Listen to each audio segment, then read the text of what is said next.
आज के इस वीडियो लेक्चर के अंदर हम टेंसेस के बारे में बात करेंगे।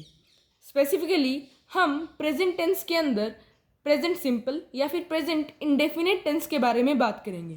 टेंसेस के टाइप्स मेनली तीन हैं, present tense, past tense and continuous tense. उसके आगे हमारे पास आगे टाइप्स आने लग जाते हैं, कॉन्टिन्यूस, परफेक्ट, पास्ट परफेक्ट, इस टाइप से। तो इसलिए आज हम अपनी जो वीडियो लेक्चर है उसको स्टार्ट करते हैं।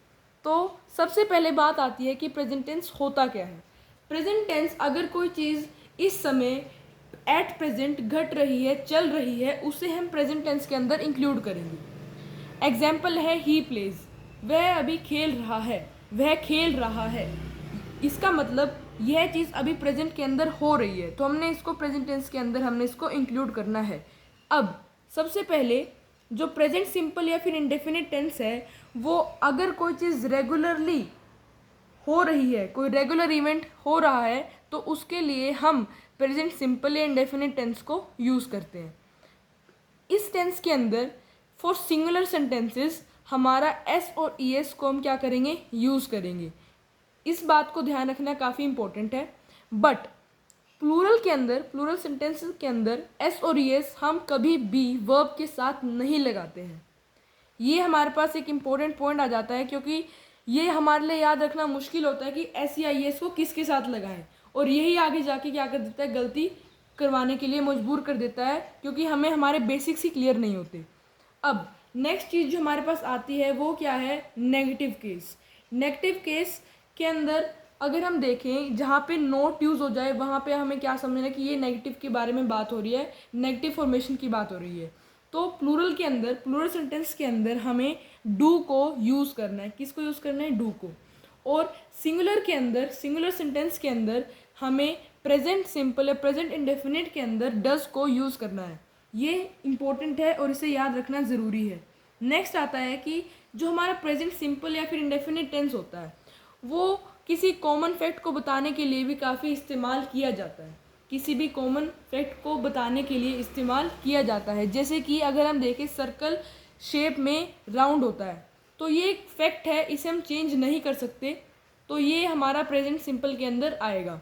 एक और चीज़ जैसे कि earth rotates on its own axis, earth अपने ही एक्सिस पे घूमती है, ये भी एक फैक्ट है, फंडामेंटल फैक्ट है, इसे हम चेंज नहीं कर सकते, तो इसमें हम प्रेजेंट सिंपल को यूज़ करेंगे। अब एक और चीज़ जो हमारा प्रेजेंट सिंपल टेंस है, ये किसी भी रिपीटेड एक्शन को बताने के लिए भी काफ़ी यूज़ किया जाता है। जब भी आपको रिपीटेड एक्शन दिखे, वहाँ पे आपको प्रेजेंट सिंपल को याद रखना ही रखना है। एग्जाम्पल है Rohit sleeps only 6 hours every day, Rohit हर दिन 6 घंटे सोता है। यहाँ पे एवरीडे बात हुई है, यानी कि ये जो एक्शन है ये हर रोज़ हो रहा है, एट प्रेजेंट चल रहा होता है, हर दिन 6 घंटे के लिए वह सोता है। तो इसमें हमें क्या दिखता है कि वो रिपीटिशन हो रही है किसकी, स्लीपिंग की 6 आवर्स के लिए, तो यहाँ पे हमने प्रेजेंट सिंपल को यूज़ किया। एक और है restaurant opens eight 7 AM daily, जो रेस्टोरेंट है वो 7 बजे हर रोज़ खुल जाता है। यहाँ पे भी रेगुलर हमें दिख रहा है कि हर रोज़ 7 बजे खुलता है, इसलिए हमने प्रेजेंट सिंपल का यूज़ किया। नेक्स्ट आता है सेंटेंस फॉर्मेशन प्रेजेंट टेंस के लिए। तो सबसे पहले आता है पॉजिटिव फॉर्म। पॉजिटिव फॉर्म के अंदर हमने सब्जेक्ट प्लस वर्ब यूज़ करनी है, वर्ब की फर्स्ट फॉर्म यूज़ करनी है। आपको हमेशा याद रखना है कि इसके अंदर हमेशा वर्ब की फर्स्ट फॉर्म यूज़ होती है, वर्ब फर्स्ट फॉर्म हमेशा यूज़ होगी। अब यहाँ पे साथ में हमने ऑब्जेक्ट को भी ऐड करना है, ये हमारा subject sentence formation for positive form. अब एग्जाम्पल है शी लाइक्स इट, इसके अंदर हमने एस और एस को यूज़ करा, साथ में हमारे पास सब्जेक्ट भी है और ऑब्जेक्ट का भी हमने यूज़ किया। नेक्स्ट आता है नेगेटिव फॉर्म या फिर नेगेटिव फॉर्मेशन ऑफ सेंटेंस। इसके अंदर जो मेन चीज़ आती है वो है डू डज नॉट। नॉट इसलिए क्योंकि नेगेटिव के बारे में बात हो रही है। दूसरी चीज़, यहाँ पे सब्जेक्ट और ऑब्जेक्ट और वर्ब की फर्स्ट फॉर्म तो सेम रहेंगे, बट वर्ब के फर्स्ट फॉर्म के आगे डज डू नॉट ऐड हो जाएगा, सेंटेंस को देखते हुए कि वो प्लूरल है या फिर सिंगुलर है। नेक्स्ट आते हैं क्वेश्चन फॉर्म। क्वेश्चन फॉर्म के अंदर बिल्कुल ही उल्टा हो जाता है, डू और डज बिल्कुल स्टार्टिंग में आ जाते हैं, और हमारा जो सेंटेंस फॉर्मेशन पॉजिटिव फॉर्म का था वो एज इट इज़ रहता है। अब एग्जाम्पल है यू लाइक इट। अब इसको अगर हम क्वेश्चन फॉर्म में चेंज करेंगे तो कैसे चेंज होगा, डू यू लाइक इट, क्योंकि यहाँ पे हमने डू क्यों यूज़ करा, क्योंकि हमने इसको देखा कि ये सिंगुलर है फिर प्लूरल है। क्योंकि अगर आप इस चीज़ को देखते हुए चलेंगे तो आपकी सेंटेंस फॉर्मेशन कभी गलत नहीं होगी और आसानी भी होगी कैसे हम किसी चीज़ को बनाते हैं, सेंटेंस को लिखते हैं। नेक्स्ट आता है ही लाइक्स इट।